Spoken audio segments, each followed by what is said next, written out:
Okay, so good morning and welcome to this morning's webinar on independent living, lessons from COVID-19 and the case for investment. This event is part of the London Festival of Architecture, and in the wake of the impacts of the pandemic, the theme that was chosen for this year is care. So the programme of events are exploring how we can better care for ourselves, each other, our cities and the environment. I'm Tessa from Inner Circle Consulting, and we've worked with a number of authorities to set up independent living programmes, also often known as extra care and later living. And we think that a key part of how we can achieve a more caring society is to provide beautifully designed and well-considered independent living housing to ensure we have enough suitable and attractive housing across all tenures for people as they age. And for those who don't know, independent living is when people have their own home, usually a flat or a bungalow, within a wider mixed-use setting with often public amenities such as cafes on site, where there's also a 24/7 peace of mind care service if and when needed, as well as whatever other personalised care people need on a regular basis. So today, the webinar will cover why we think independent living is urgently needed, what it is in a bit more detail and the benefits, how councils can make it happen, and what good independent living looks like. And the speakers we have to talk to us about that are Gary Heathcote, who's Director of Commissioning for Adult Social Care at Norfolk County Council, Deborah Hope and Tracy Jones from housing and care provider Housing 21, who are Head of Development and Head of Extra Care, and Tim Riley, who is Director at RCKA Architects. But firstly, I'm going to talk about why we think independent living is urgently needed and our three key insights from working with councils in this area. So firstly, we have an ageing population. The number of older people is only going to increase. And so there is demand across all tenures for more age-friendly housing. Currently, over 65s occupy over a third of UK housing stock. So in 2016, there were 11.8 million over 65s, and that made up 18% of the population. And it's projected that by 2066, there'll be a further 8.6 million over 65s, making up 26% of the population. And that's broadly equivalent to an increase the size of the London population. And as you can see from the graph here, that it's the over 85s where we'll have see the biggest increase. And it's also worth noting that this increase is not evenly shared across the UK. As you can see from the right-hand side here of the UK, it's projected that by 2039, the dark blue areas, such as Norfolk, that Gary will be talking about shortly, will have 30 to 42% over 65s in their local population. And the graph on the right shows that older people live slightly more predominantly in rural areas rather than urban settings. So demand is for suitable purpose-built, affordable rent accommodation for older people, as well as shared ownership, possibly with a nil rent proportion, and also for market sale, and for a significant proportion of this to be independent living housing. And this demand is from the privately rented and privately owned sectors, due to the increasing costs of rent and care and the related need to free up equity to pay for care. And demand is also from social housing due to the lack of existing stock and limited supply. So firstly, we really need independent living because there is significant demand, and that's only going to increase. Secondly, many people move to residential care when it's not the best option for them. Often when people have a fall or they have a crisis, they go to hospital. At that point, it's realised they can't cope, they're struggling at home, and many people are moved to residential care due to a lack of alternative options and may end up staying there permanently, even though they could have lived independently in the community with the right support. But there is an alternative, and that is independent living housing. And the benefits of independent living are increasingly well understood. People have independence in their own home, more choice and personalisation of care, which is what the Care Act called for in 2014, social connections in a vibrant mixed community, enable people to stay active and sociable, and 24/7 emergency care, if needed, is also provided on site, and people can also get their personalised care and support that they need. So this gives peace of mind, it gives choice, it helps people live life to the full, and there's been lots of studies that have demonstrated this helps people to stay happier and healthier for longer, and health doesn't deteriorate as quickly as it does in other settings, because people are staying active and healthy and enjoying their lifestyles. So I'm going to show you a short clip now from Hawtsley in Seaford, which is the development of independent living homes that RCKA Architects designed, that Tim will be talking about shortly. So you can hear from the residents themselves why independent living is helping meet their needs and their views of it. Development. Hello. I opened the door, and within a short time I'm seeing my friends and neighbours. But this has a totally different concept. It's a new style of living. The main meeting place, of course, is the common lounge downstairs, and that is where people go and have coffee and chat. It's excellent. The friendliness of all the people here is quite extraordinary when you're used to London. One thing leads to another, and so you make friendships within the development, which is really very nice. We're okay in a way because there's two of us, but if you're on your own, that is really, really good. We sit out with our drinks and our coffee and our chats, and you can just hear the fountain there in the pond. To be outdoors on a nice day, I think really raises the spirits. They do offer wine, and of course, and it's quite good stuff, most of it. And I'm not allowed any wine, it makes me so cross. I have to drink hers, you know. Oh, we're so kind. We all suck.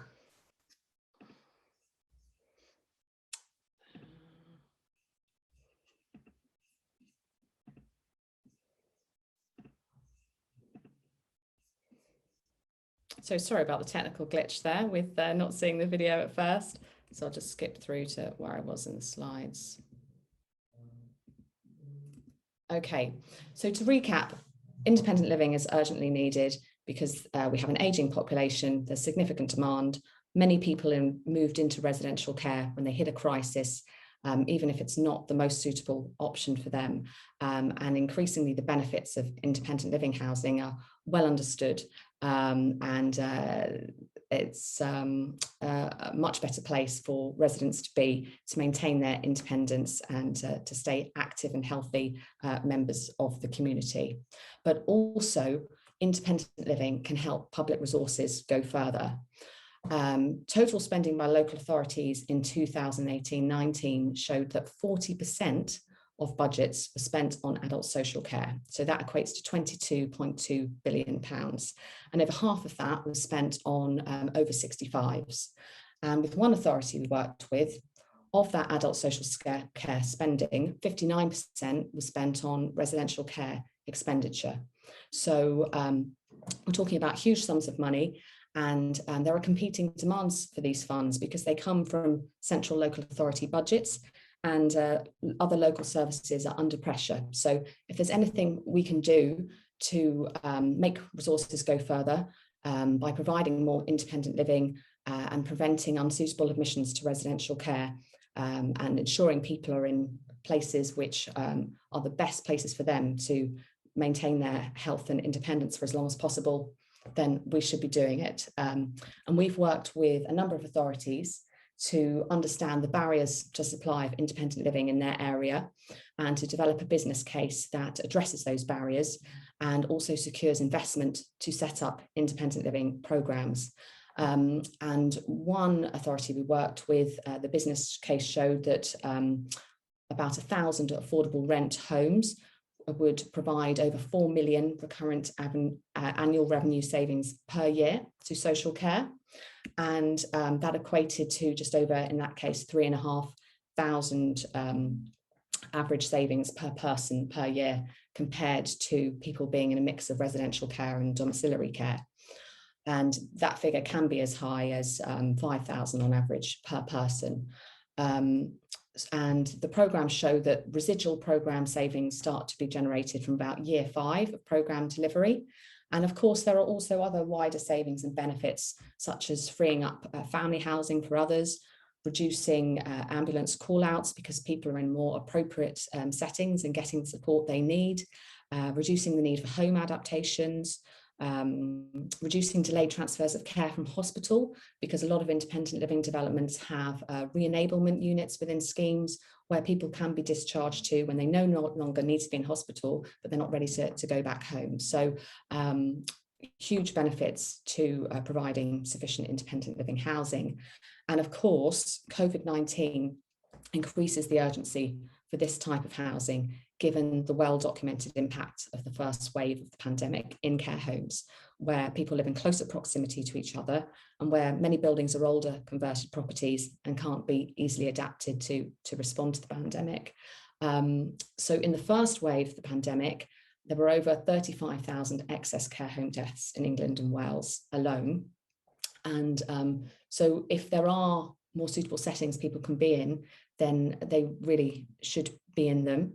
But also it's worth noting that for some people, residential care is the right option, and a lot has been learned from the first wave of the pandemic, with new guidance and processes introduced to ensure that the second wave of the pandemic didn't have the same level of impact in residential care homes and among the vulnerable.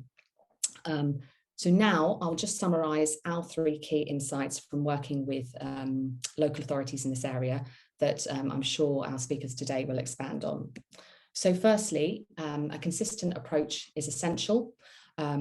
We've often seen that there's a need for greater awareness and a better coordinated approach across local authorities and public sector health partners of what independent living is. Because often teams can work against each other by having different understandings of what it is, how it should be delivered, and who should live there and from when. So nearly we get an agreed, coordinated approach at the outset, along with how that's going to be communicated. And in the wake of the pandemic, when you've got regeneration teams looking at high streets and how various sites can be repurposed, independent living should be at the forefront of their minds. And also housing benefits need to be consulted, because we want to make sure programmes ensure overall public value and don't just shift costs from adult social care budgets to housing benefits. But so many of the programmes we've worked on have set caps for rents and eligible service charges of up to 40% over the LHA rate for the affordable rent units, to ensure that public value is being provided. Secondly, which is a very related point, local authorities need to be clear on what they want, what they can offer partners and why. So they need to know how they're defining independent living in terms of the accommodation, the site characteristics and the eligibility of who will be living there, what the demand is, what the care model will be, how the social care nominations processes will work, what land is available and what conditions are attached to that, making sure there's planning, site allocations, making sure any local geographic barriers are understood and addressed, looking at the funding, the capital viability, the revenue viability, and what market incentives can be offered. And finally, this is a London Festival of Architecture event, and our third insight is that location and design are of paramount importance.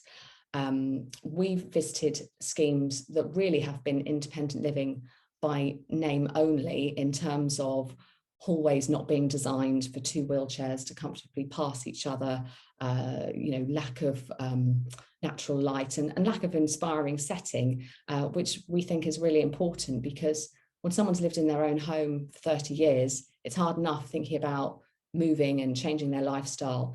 And we really want people to be doing that proactively before their care needs develop, so that they remain active and healthy for longer. And the best way to achieve that is to create inspiring, beautifully designed, well-considered places that are well connected in the community that people want and choose to live in. So we would argue that as university is to a teenager, independent living should be to people approaching their later years, as a great option that can ensure people have opportunities for a richer life. So I'm going to hand over to Gary now, who's going to talk about his programme at Norfolk County Council. Thanks, Tessa. Morning, everyone. I'm going to try some logistics here and share my screen. Hopefully this all works.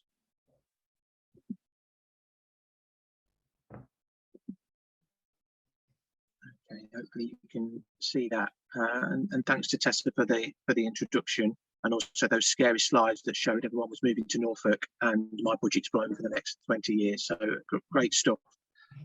So independent living is really important to us in Norfolk. We have a strategy anyway of keeping people supported in their own homes for as long as possible in the communities they know and love, surrounded by the infrastructure that they're familiar with because of the benefits that has to their health and well-being. And part of that is clearly building based. We have quite small amounts of what some people call extra care, we call independent living across the county, and our plan was to increase the levels of that through really what Tessa was talking about there, looking at those barriers and seeing why we had small numbers of extra care, why wasn't there investment in Norfolk. So just to repeat some of what Tessa has said, independent living, it really is a solution for people to have care when they need it, but also, as I say, stay local, and local is what they want to stay, where they want to stay. Residential care has changed over the last 5 to 10 years probably. I've worked in commissioning too long, and there was a time when people made a conscious choice to move into residential care, and it was a more vibrant place to be. Unfortunately, with the acuity of need now increasing, and people living longer, which is great, but with longer term conditions, care home have changed, and the needs in there are really high, and people do tend to go there for the perhaps last couple of years of their lives. So you can imagine that the real change in how that feels, and people aren't choosing, apart from the real high-end residential care, aren't choosing to go and live in residential care. We're supporting people to stay, as I say, at home as long as possible. So we've got a programme of independent living in Norfolk, which I'm going to talk to you about through the following slides. And we've committed funds to that. We have a capital programme that supports schemes that are coming forward, particularly for the affordable units that we recognise the finances don't necessarily stack up for those, and so we, alongside other funding streams such as Homes England, really want to invest in schemes so that people come to Norfolk and build. Okay, so here's some of the benefits, and actually I'm just quoting James Bullion, actually the DAS in Norfolk, but also the ADAS president last year, is that every care decision is a housing decision. And then actually, when you think about it, that is true. Often people move into residential care, or their care needs increase because of the environment in which they're living. People often have falls in inappropriate accommodation, go into hospital, and then from hospital they go to residential care where they stay. You know, which really is a travesty. And what this is about is having the right conversation with people so they've got choices about where they live at the right time. So it's not leaving it too late. It's recognising people don't want change and might not want to move. They may want to stay in that family home they've had a long time, but to really think that it's not about moving to residential care. There's some really fantastic housing options that they should consider. So the outcomes, there's health and well-being attributed to living where you want. Some studies were done about some of the benefits of independent living, and one was that people's well-being improved because they could now manage their living space. You know, the house wasn't getting out of hand, the garden wasn't ridiculous and unkempt and unable to keep under control. This was their space, it was private space, but it was a space that was manageable. It becomes your community. It's probably in the community where you've lived anyway, but you also create some new networks within the scheme. The residents and particularly the family, what we found in some of our schemes is family peace of mind. You know, your mum is now in a place where she's looked after. She has still got her independence. She has some friends, but should she need some care or some help, or should, you know, God forbid something, there be an incident, there is care on site 24/7 that could be called upon. So that gives the whole family peace of mind. And there is a rehabilitating effect of those friendships and community. We often find that people that go into independent living, their care needs reduce for a while. I mean, it is a home for life, so eventually those care needs will increase. But as they see what others are doing and share into that community, often the care needs do reduce. So that's the primary reason, as a commissioner, I'm going to say independent living is a great thing. But you can't get away from the fact that there are financial and system benefits to this. So it does free up larger family housing. So our working in a two-tier authority, our district colleagues are happy with that. There are reduced GP attendances, reduced hospital visits, and there's a cost to those. Less social isolation, which is excellent. And as Tessa said, so I won't go into in great detail, there are financial savings to the social care budget if you get the right people into those schemes at the right time, whether that's saving against home care, domiciliary care, or those early placements into residential care. So it's, as a commissioner for many, many years, this is one of the few activities, commissioning activities, that's a win-win. Often we're charged with redesigning services to produce efficiency and save money and take money out of services. This is actually giving something what they want, improving outcomes, but also making certain system and financial benefits. So I think the knowledge of what independent living extra care is changing, and I think we're in a different place. But certainly the start of most conversations explaining it isn't it just sheltered housing or a care home? And so we use this slide in lots of conversations just to try and place independent living in a care continuum. Now, this isn't to say that everyone goes through this range of services, and obviously we hope that if people get to independent living, their needs can be met for the rest of their lives, and that's where they stay. But it does keep people independent. It's quality, age-led design standards. So, as Tessa said, some of the designs around extra care, independent living are amazing, and that is something that does add, I think, to the outcomes that people experience when they go and live there. They're often apartments, but they can include other housing types, right from bungalows around a smaller scheme to the very large care villages that can be, hundreds and hundreds of apartments. And that flexible model of care is a real key. So we have, certainly in Norfolk, we have a banded model of care, 3 bands of low, medium and high, and you can move through those bands should your needs increase, and there's no need to move. You call on the level of care that's needed. Plus there's that on-site 24/7, what we call peace of mind care as well. So what could it look like? Well, I think Tessa showed some pictures as well, but here's some others from around the country. Some really incredible designs, and I've been to see quite a few of them over the years, and they are inspiring, really, and marvellous places to live. The facilities I've seen, from bowling greens to shops to hairdressers to in a pub. One had a street and a pub. I mean, amazing stuff, and I think that really does add to the experience. So our programme, so it was established at the end of 18, and it works by having a capital fund that contributes towards the fund of affordable rent units of development in exchange for nomination rights into those units. So we want to make sure we get the right people into those units. And back in 18, we worked within a circle to really identify what the barriers to growth were in Norfolk. And some of that, I won't go through all of these, but some of that was around really not being clear about how much of this we needed, our definition about what it meant in Norfolk. You can get slightly different definitions of independent living, whether it's the age range, the care bandings, they can be slightly different. So what it meant in Norfolk, what we were going to support. We produced a position statement that we developed, co-produced really with the district councils, that showed the amount of affordable and for sale and shared ownership tenures we wanted across the districts. We've got 7 districts in Norfolk, and we looked at the funding models. We looked to engage with the market to see whether they would come to Norfolk, and we put all that into a business case that we took through normal local government governance, through to cabinet, to say, look, over the next 10 years, we're going to need this many independent living units. This is the great things that will do for the people of Norfolk. This is how it will work. Here's how people will buy their own care, and it's very much about direct payments of people having choice and control about their care. But if that doesn't float your boat, politicians, we'll also save quite a lot of money over the coming years. So why wouldn't we do this? And really, inner circles help to structure that in a programme approach to identify and solve those barriers. I appreciate I've only got 10 minutes, so I'm not going to run through all this, but what what makes a successful scheme? There's a number of things. I guess important for today was around that building design and features. That has such a massive impact on the outcomes of people that go and live there.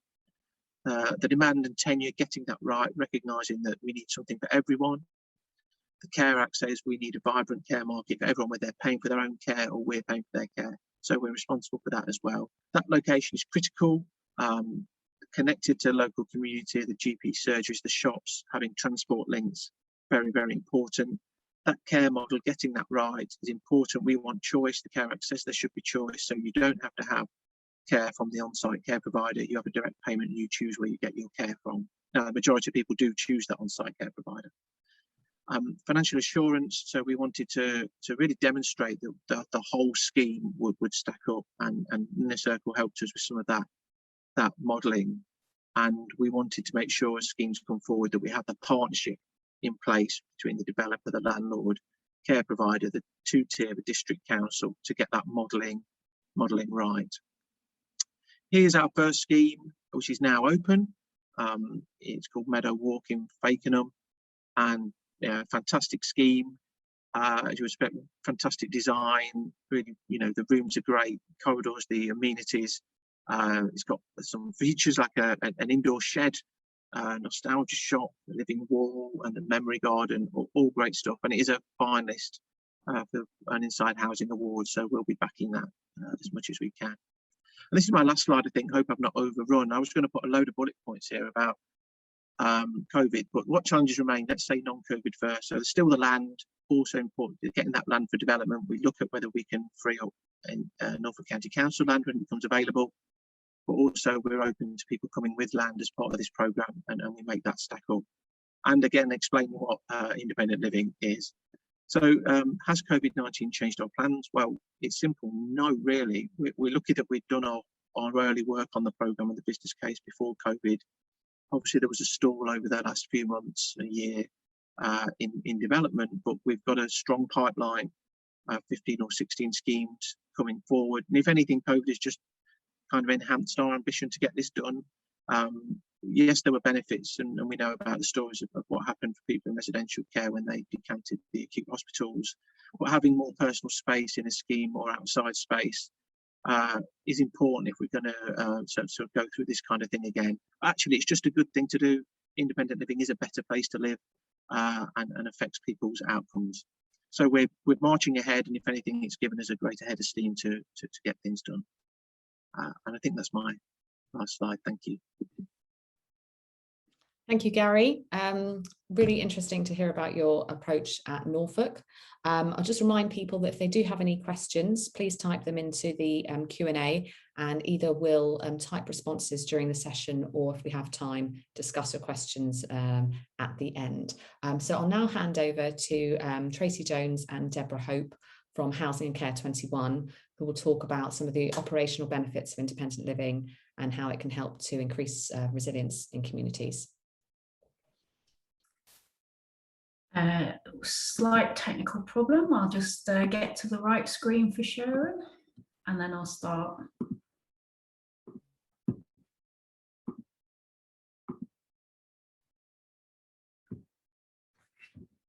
Okay, my name's Debbie Hope. I work at Housing 21. Tracy, my colleague, will talk more about what we do specifically, but in essence, we're a provider of housing for older people who are over 55. And we've been asked to talk today about development, design, and whether COVID has impacted.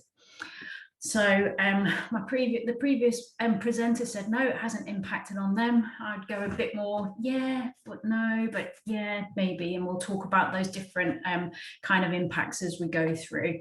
If we rewind back to March 2020, when it all started to kick in, there was an obvious impact straight away on people and how we worked together, but we didn't seem to slow down any. We continued unabated. At Housing 21, there was no furlough.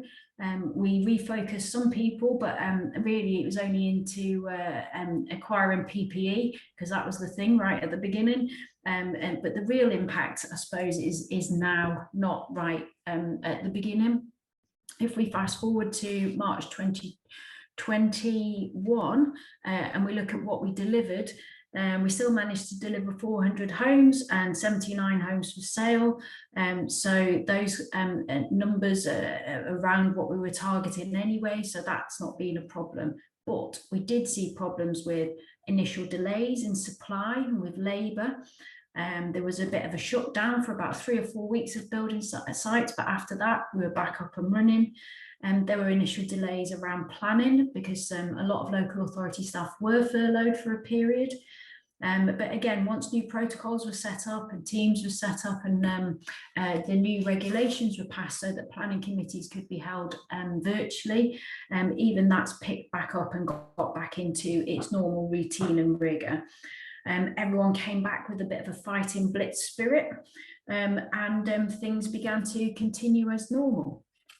However, looking at 2022-23 and the numbers there, and the year after, there's going to be a dip and then a spike because those delays and the impacts are going to start being seen further down the programme for us. We did change some things. Some of the things that we've changed have been as a result of COVID. Some have been, they were changing anyway, but COVID has impacted on what we've done. So our development strategy was signed off at the end of September. It was due to be reviewed, but what's happened with the strategy is that we've reflected more back on our purpose as an organisation of providing housing for people of modest means, because COVID impacted hardest on those areas of poverty. Our design brief has changed. And again, that was due to be updated, but what's really important in the reviewed brief will be around the things that have been important during the times of COVID and the lessons that we've learned. So space and access are going to be absolutely imperative. And our priorities have changed somewhat, and they'll be reflected in our development strategy that I'll talk to you about in a minute. But we're moving away from just growth for the sake of being the biggest and the best. And we're more about growth in the right places with the appropriate product. Given our client group is one of the most vulnerable in society, when you look at the numbers of unfortunate deaths caused by COVID, extra care and retirement living for Housing 21, we suffered less than you would expect for the when compared to the cohort in the general population. And a lot of this is due to obviously the dedicated staff and the operational approach that we took, but also due to the design of the buildings and the impact that that had in terms of being able to control infection and control contact. And we'll be looking to do more and better in that regard. So our development strategy, we've basically refocused back in the poorest parts of the country because, as I said, COVID has impacted there the worst. We've always been for people of modest means, and the past year has really shown us the benefit of housing for appropriate housing for older people and how it can make a real difference when you compare that to people living in different forms of accommodation in the same parts of the country. Older persons specifically designed for and by the communities that they're supposed to reflect is an absolute imperative. So we're looking at 10% of our programme being specifically for people from Black and minority ethnic population. We've set the great public sector KPI of 30% of the population in that particular local area. So that's given us some real focus on key local authorities, but any area that will help us achieve that target we're looking to work with, and we've already made contact in key boroughs and started to have that conversation. We signed this strategy off in September. We've appointed a head of co-housing to help us work specifically on the smaller kind of opportunities for retirement living and communities being directly involved in the design of those. And we've rolled out our approaches to the local authorities that meet those targets. And we've identified at least 5 sites already that we'll be looking to take forward in those areas. So we've gone from a zero start pretty much to quite quickly getting a rolling programme. We've also changed our rent policy.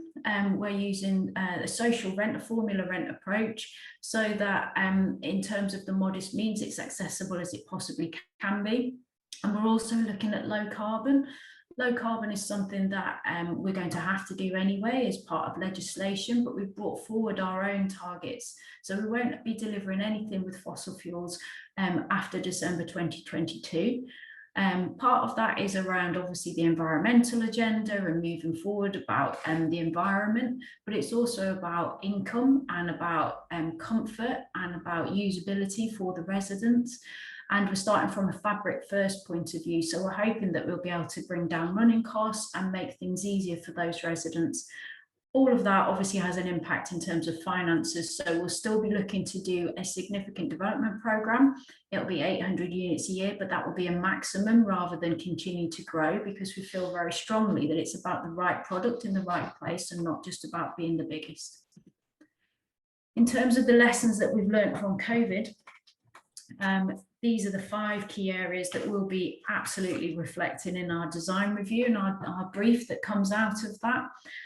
They've always been important in terms of older persons accommodation, but the last year has proven that they can literally be lifesavers. Tracy will show you some examples of where we've incorporated this kind of thing in Norfolk. But in essence, things like the outdoor space, it's obviously good for mental health and well-being, and the ability to be able to get out and exercise within a safe environment has been an absolute blessing. Storage, obviously we've always needed storage, but in terms of things like being able to keep the laundry separate for 3 days from people that have had COVID, and then be able to process it for the mass ordering of equipment, for stores, for the kitchen. All these additional draws on the storage requirements have come to the fore. Kitchens have always been one of those age-old discussions in the design for extra care and for retirement living. Some of our schemes have gone down the route of the more kind of bistro, panini type kitchen. But one of the things that we've absolutely appreciated during the times of lockdown was the ability to be able to do full meal services for our staff, as well as be able to do home delivery services to individuals' properties when they've been having difficulty getting out to get shopping because of isolation, because of having to stay indoors because of their frailty. So again, rethink on what our kitchen specification looks like and what it needs to be able to deliver. Communal areas, the ability to be able to have social interaction but at a social distance, and be able to stay within a bubble, but be able to kind of break down the barriers around isolation and loneliness. You cannot put a price on the benefits of that, and it's been one of the things that hopefully will come through in Tracy's presentation at the video at the end, that the residents have absolutely welcomed and loved that. And access, we've always had progressive privacy as part of our design specification for a whole heap of reasons, but infection control has made that have another dimension to it. And the access needs to focus on accessibility for deliveries, for people to be able to come into the scheme and carry out the day-to-day work that's needed to keep a scheme going, but without it having an impact on individuals who needed to be isolating. So again, something that's been in there, but we'll be looking to develop further. The emerging impact that we're seeing now from the last year is around the 3 key areas. Really, the supply chain, both in terms of the human resource and in terms of product. Every day we're getting updates around steel prices, softwood, roof tiles. Their scarcity is obviously having an impact on price. Labour's ebbing and flowing, depending on where they are in the country and what variants are around, and whether they've been working in COVID secure ways or whether they've been in bigger bubbles than they should have been. All of that's having an impact on construction costs, and therefore we're seeing an inflationary impact in terms of prices that are being quoted back to us and risk pricing that's coming through. And then major developers had been sort of more sidelined during the period, because extra care is something that is more of a niche. and not something that everybody does. But now that the market is back, it's back with a vengeance, it's booming, and major developers are coming back into the market.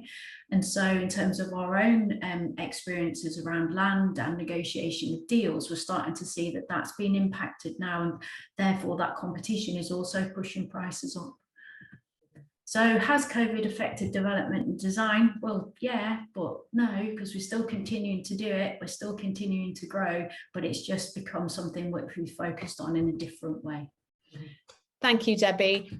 Very interesting insights there. I'm actually going to hand over to Tim now, just because of the time, and then we'll go back to Tracy for a couple of more minutes after Tim, just to ensure he gets a chance to talk about his approach to development. So Tim, over to you.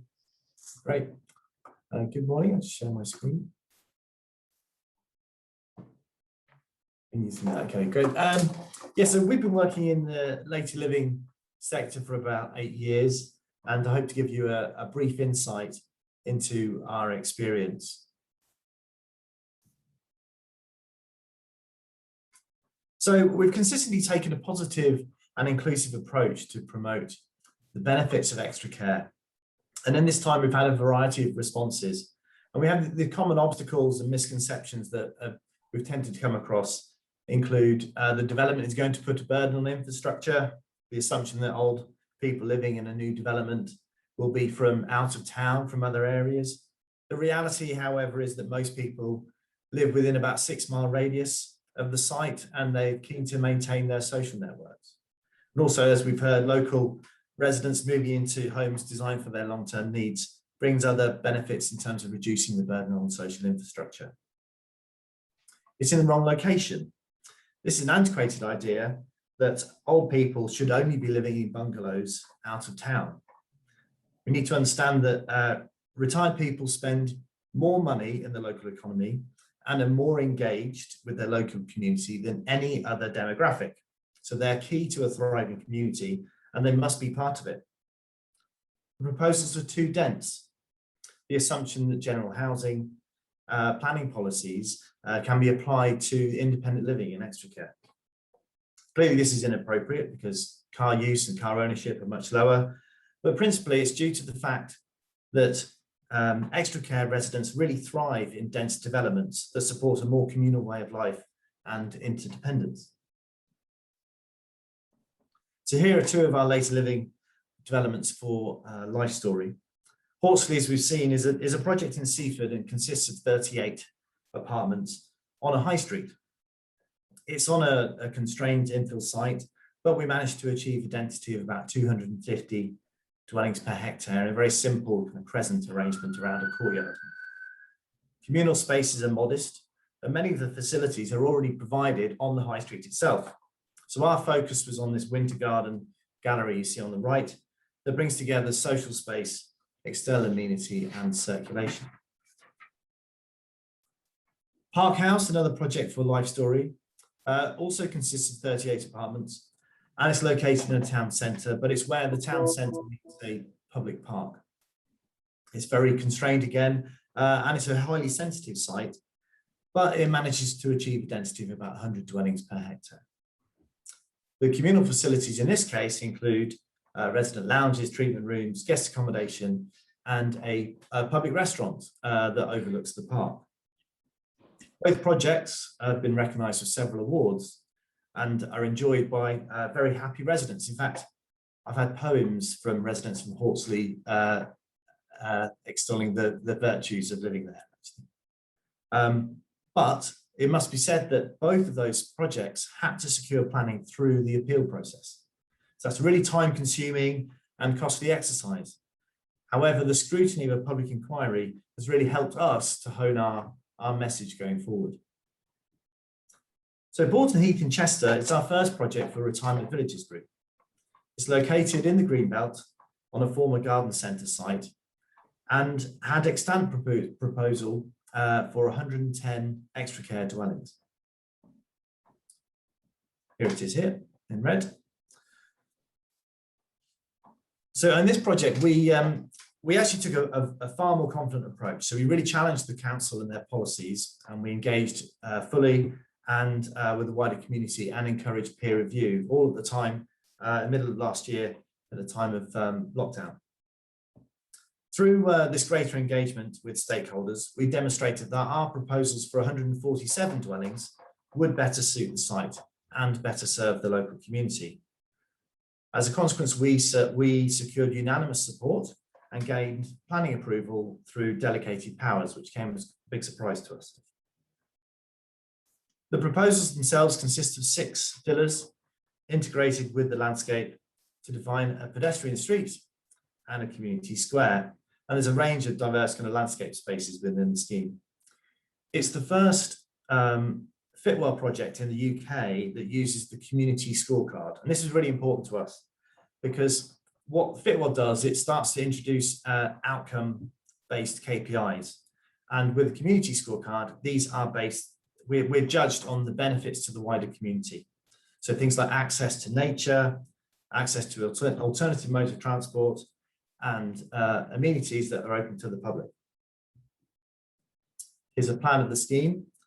So the broader benefits of extra care will be provided at Broughton Heath, such as jobs in construction, jobs in care, care provision on site, release of local family homes, and the provision of mixed tenure homes to best serve the needs of local older people. As we saw with Hawksley and Park House, they responded to their context in different ways. So Hawksley brought customers to the high street amenities, and Park House goes further to introduce a public restaurant and a pedestrian path to connect with the park. Horton is on a well-connected kind of peri-urban site with very few local amenities, but its scale and location allows us to provide other benefits for the wider community. So this is a plan of the connection. So from the mobility hub here, we provided enhanced pedestrian connections to the local community to the north, to the park and ride that serves Chester, and then from here we also get to the cycle network. We also provide a range of publicly accessible amenities, and these are all arranged around a community square. So these include a cafe, shop, a wellness centre with pool and gym, community space, bar and restaurant. The proposals have been designed in response to their context and take inspiration from the characteristics of both Chester and rural Cheshire, and in order to enhance and to create a strong identity. So we believe that by improving connections, providing local amenities, and designing a scheme in response to its context, we can provide a gateway to Chester and create a memorable place to support intergenerational interaction. Retirement villages have committed to achieving net zero carbon in operational and embodied terms across their portfolio. So for Broughton Heath, we achieve this through a building fabric that is designed to passive house standards, with communal air source heat pumps and the extensive use of photovoltaic panels. Embodied carbon is kept to a minimum through the use of cross-laminated timber as our structure and materials that are sourced either locally or certified as zero carbon. So overall, there's a 48% improvement over Part L of the building regs. The design is landscape focused and results in a 33% increase in biodiversity compared to the garden centre. It has a broad range of planting and landscape areas, and parking is designed for half of it to be rewilded. One of the things we regularly have is a discussion with the planners about the number of parking spaces. We usually ask for less, and they usually ask for more. So in this case, we try and rewild to give those back to the landscape. And ultimately, all the spaces will be 100% electric vehicle charging. Surface water drainage is designed for 100 years plus 40% capacity.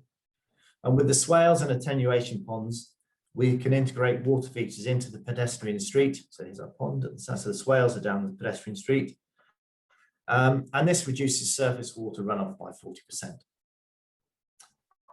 The strategic benefits have not really been measured. So in terms of the alternative modes of transport, the local amenities, and the better use of resources with a dense housing solution in a sustainable location.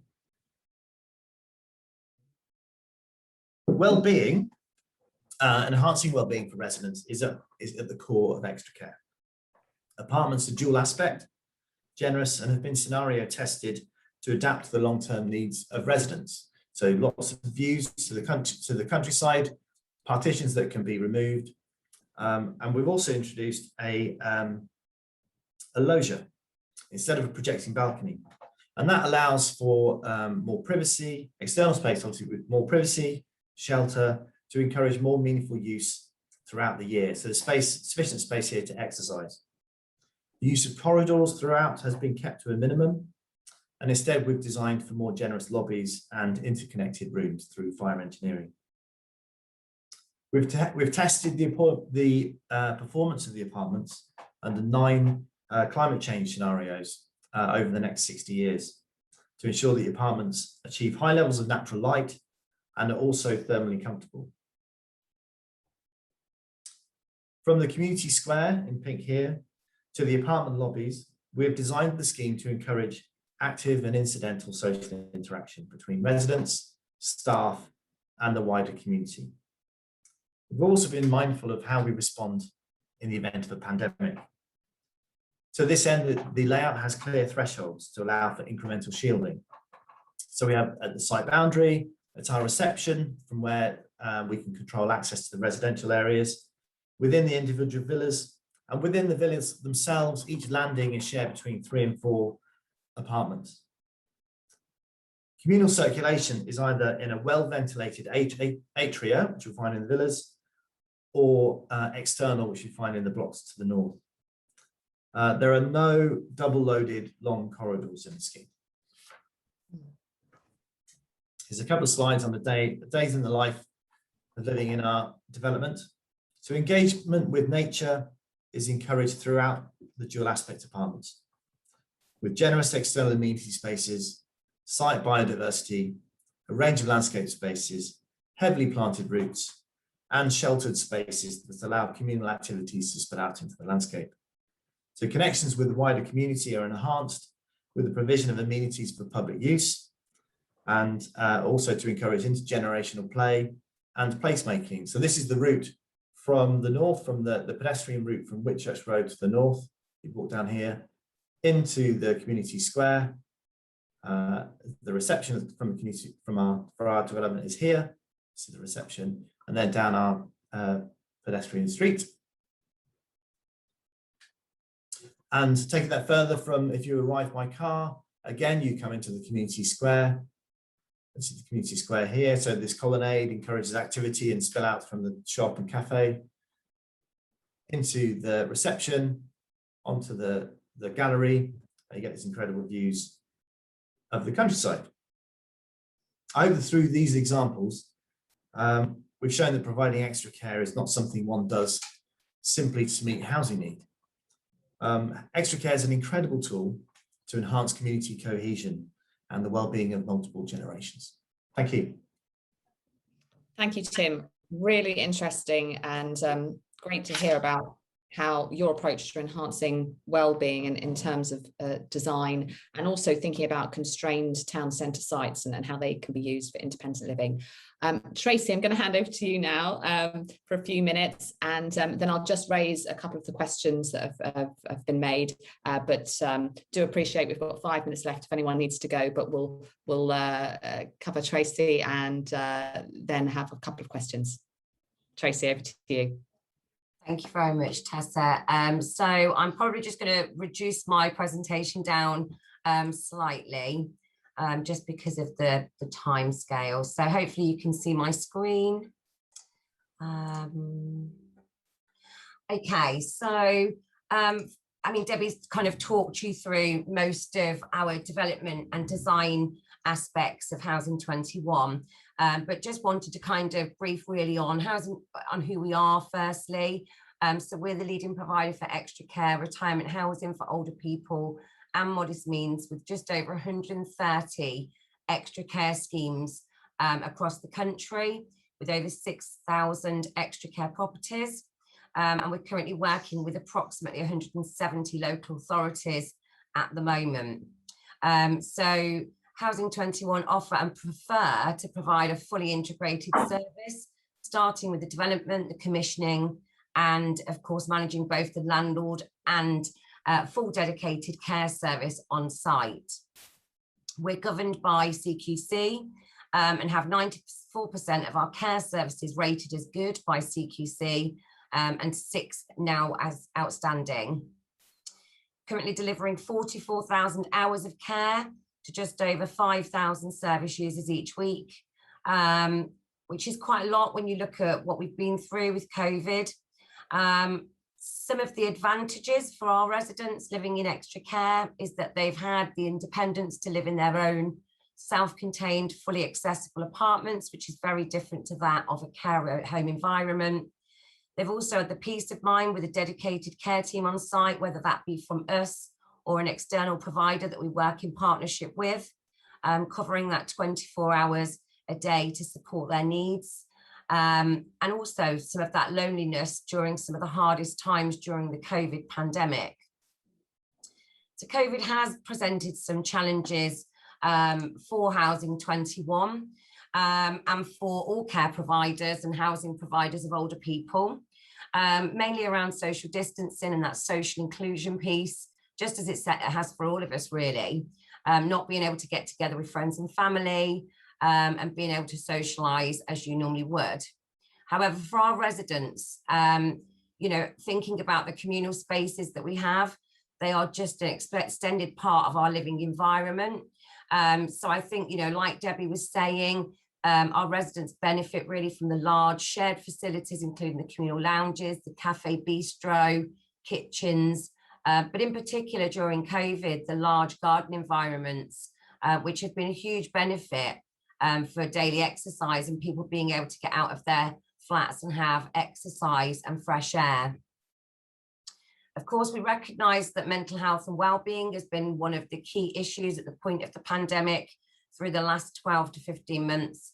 And some of our residents have said some key things to us really. So that one of them was that because we are a pet-friendly organisation, and for us, extra care is about bringing your pet along with you, living in your own property as you would if you were living at home. And that's reduced some of the isolation for some of our residents on our sites. One of the other key areas, and I think Debbie mentioned it very briefly, was that our catering kitchens were able to maintain being open, albeit that they couldn't come down to the dining areas. We were able to support and deliver hot meals daily to the residents in their own flats, and also supply some of those essential items where people were self-isolating or shielding to ensure that everybody had what they needed. So what lessons have we learned during COVID? One of the biggest lessons we've learned is communication is key. So as an organisation, we've maintained a clear and concise communication at all times, whether that be through letters, memos, you know, regular newsletters to staff, residents and family members. But we've also worked very closely with the health professionals, local authorities, commissioning teams and external stakeholders. Social distancing wasn't always possible, especially where we've got people with, you know, living with dementia on our sites. However, our staff are fully trained to easily resolve these situations and worked really hard to ensure that people were kept safe. We've had a change in our cleaning policies and procedures, increased cleaning across all of the schemes, making sure some of those key points are kept clean at all times and providing hand gel for visitors. And of course, lots of guidance and COVID testing has been happening on our sites as well. The well-being of our staff and residents has remained paramount. Our teams have worked hard to ensure communication through Microsoft Teams to the extra care services and staff teams. And of course, we've introduced, for our staff teams who have been our real heroes during the COVID pandemic, we've introduced the payment of OSP throughout COVID for all of our staff, including carers, cleaners and everybody out on the front line. And we've also introduced mental health first aiders, which have been on call for support where needed. For our residents, the new digital call systems have been fantastic. We've now got new ways of working, tablets delivered to each service, which have been a huge benefit for those having just daily calls, being able to see people, a bit like FaceTime. Our communal spaces have really allowed our activities to continue as a personalised basis, so delivery of personalised activity baskets, but also if you see in the picture just there, we've also managed to be able to set up activities such as bingo and quizzes on the corridors.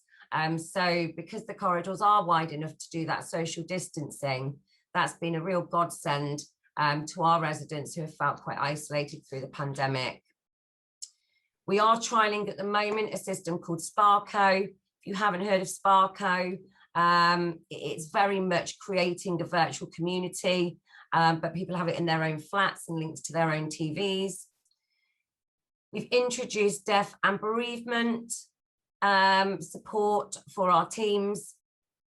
And we've obviously got the co-housing project running alongside our development programme as well. And I know that Debbie talked a little bit about that, but I think that's really key that, you know, we really are delighted to be launching our first co-housing projects for older people, particularly in Birmingham at the moment. Looking forward to working with local communities, designing their own homes and on-site facilities. And, you know, co-housing aims to promote the benefits of living as part of a community, which brings with it a sense of belonging and well-being, but also tackles that social isolation. So our developments didn't stop. We continued to develop throughout COVID and did that successfully.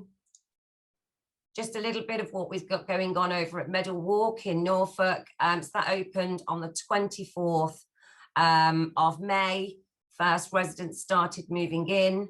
So we've got lots of different facilities that we've brought indoors, but we've also maintained that large outdoor space and worked in very close partnership with Norfolk County Council and Norfolk District Council, supported again by Homes England funding. So where are we at now? Very quickly. So we have a new strategy released with a 4-year plan and 8 new priorities across extra care. We've got the new design programme with the co-housing projects and more developments in BAME areas and also lower index of multiple deprivation areas, as Debbie talked about. We're continuing to review any lessons learnt from the pandemic to instill even better independent living environments for the future. And as Debbie described in regards to our new design programme. So in summary, we know that, you know, care homes were hit particularly badly during the pandemic, you know, due to extra care having individual flats and being able to close off the communal facilities where needed, we were able to keep death rates lower in and across our services and maintain the safety of our residents and staff on our sites. So thank you for listening to me today. I hope you enjoyed the presentation. We do have a video from the residents in Housing 21, but I'm not sure whether you want me to share that at this time now, Tessa. I think probably not, because I just want a chance to recap and just raise a couple of the points people have put in the comments. But thank you for speaking. We really wanted Housing and Care 21 to talk today because we found a big challenge for local authorities is deciphering between possible providers that they can work with. So getting really clear on their definition of independent living and what needs to be provided is really important because, you know, there are some providers out there, for example, that if a couple lives in a scheme, they require, if one of the couple passes away, they require both of the couple to move out. The remaining person have lost their partner and then in that instance, they have to move out because it's a provider policy. And obviously, independent living is meant to be a home for life. And it's important that local authorities can understand what different providers can offer and really do provide value and the service that people deserve in independent living. And we've seen that Housing Care 21 are a great partner for a lot of local authorities, particularly providing the affordable rent housing that's really needed. and the care as well. So thank you, Debbie and Tracy, for your time, for Tim for speaking from an architectural perspective on the importance of design and location for independent living, and for Gary on the approach for the great 10-year programme you're delivering at Norfolk County Council. And I just want to mention a couple of important points raised on the chat before we go. So Abdul Ravat is co-founder of Aging Well in Bain Communities, and has made a good point that the traditional model is changing with less older people staying living with children's families.